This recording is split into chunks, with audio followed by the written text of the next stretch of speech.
G'day guys, and welcome back to the channel. Today we are looking at the topic of polygamy, so let's get right into it.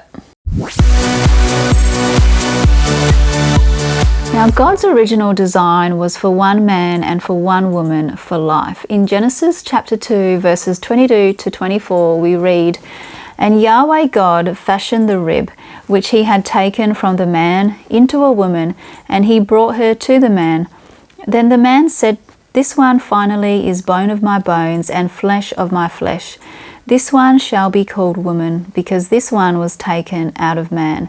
Therefore a man shall leave his father and his mother and cleave to his wife, and they shall become one flesh.'" So notice here that God gave Adam only one wife, not wives as in plural, just one wife. Now in Mark chapter 10 verse 8, Jesus quotes, "And the two shall become one flesh, and so they are no longer two but one flesh."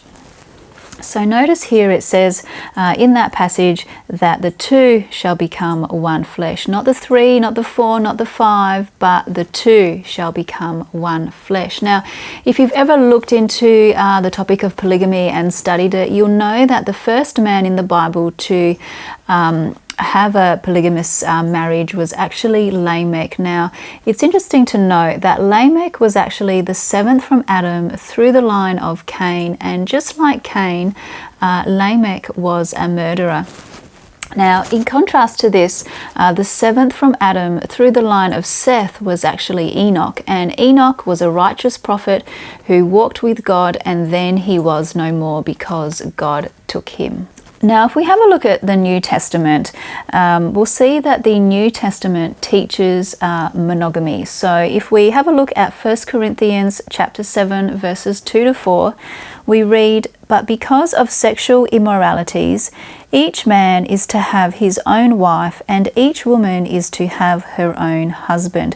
So notice here that each man is to have his own wife and each woman to have her own husband. So if this were the case, so how then can a woman have her own husband if she has to share him? Now, in Ephesians chapter 5 verses 23, we read, "For the husband is the head of the wife, as Christ also is the head of the church, he himself being the Saviour of the body." And again, notice here that it says that the husband is the head of the wife, not the wives. So this presupposes that Christian men are only to have one wife. Now, furthermore, in the New Testament, we read that deacons and elders are only to have one wife. So if we take a look at 1 Timothy chapter 3, looking at verse 2, we read, "An overseer then must be above reproach, the husband of one wife, temperate, sensible, respectable, hospitable, able to teach." And again in 1 Timothy chapter 6 verse 12 we read, "Deacons must be husbands of only one wife, leading their children and their own households well." So here we see that elders and deacons are to be a model of Christian examples in their character. So they are to only have, one wife. So it makes sense that Christian men in general should be the same. Now, Jesus' teaching on divorce presupposes monogamy. So if we take a look at Matthew chapter 19, verse 9, we read, "And I say to you, whoever divorces his wife except for sexual immorality and marries another woman commits adultery." So here we see that Jesus says whoever divorces his wife, so wife meaning one, not whoever divorces his wives, plural. And furthermore, if Jesus permitted men to have multiple wives, then it would not have been considered adultery, but rather it would have been just considered a second marriage. Now, many of you are probably wondering, well, what about the Old Testament? Now, the Bible describes things as they happened without really sugarcoating it, but that doesn't mean that the things that happened, such as polygamy, were right in God's eyes. The Old Testament never presents polygamy as God's plan for mankind, and polygamous relationships often presented with many problems. So if we look at the story of Abraham, we know that Abraham, he slept with Hagar because he was trying to fulfill God's will or God's promise by his own power. And then this eventually led to Sarah and Hagar, having problems, causing conflict as well between Sarah and Abraham, and often, this was not a happy family situation. Now, we can also read about Jacob's story with his two wives, Rachel and Leah, but his favoritism for Rachel and her children created family strife. And again, we see David and Solomon, who both had many wives and concubines, but they did this in disobedience to God's law. If we take a look at Deuteronomy chapter 17, verse 16 to 17, it reads, "The king, moreover, must not acquire great numbers of horses for himself, or make the people return to Egypt to get more of them. For the Lord has told you, you are not to go back that way again. He must not take many wives, or his heart will be led astray. He must not accumulate large amounts of silver and gold." Now, this is exactly what happened to Solomon. If you're familiar with the story of Solomon, you can read about his story. I think it's in 1 Kings, maybe around chapter 11. And basically, as he grew old, his wives eventually led him astray, and his heart was turned away from the Lord. And he ended up, burning incense to idols with his wives. So, again, not the best example of having multiple wives.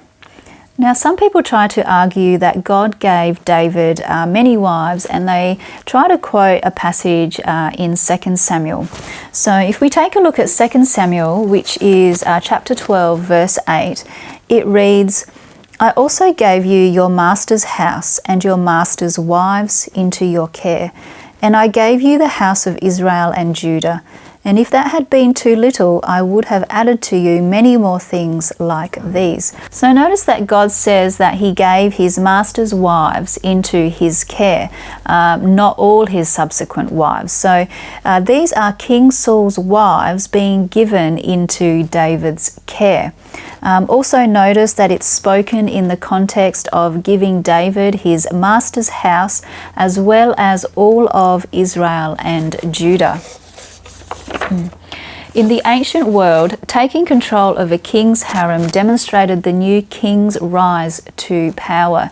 Now, in the IVP Bible Background Commentary, it says, "Since royal marriages were a reflection of the power of a monarch and represented political and economic alliances made in the name of the state, it would have been necessary at the succession for the harem of the former king to become the responsibility of the new monarch. In this way, there was continuity of treaty obligations." So God was not saying that he gave David many wives. He was saying that he was basically handing over Saul's kingdom to him. Now, this is why David's son, Absalom, bathed publicly with David's concubines, which you can read about also in 2 Samuel chapter 16, verse 22. So Absalom here was trying to cement his public image as king in place of David. So really, God's original design for mankind was monogamy, therefore one man and one woman for life. And the Bible teaches that, we ought to have our own husband or our own wife, so one. And that means no sharing.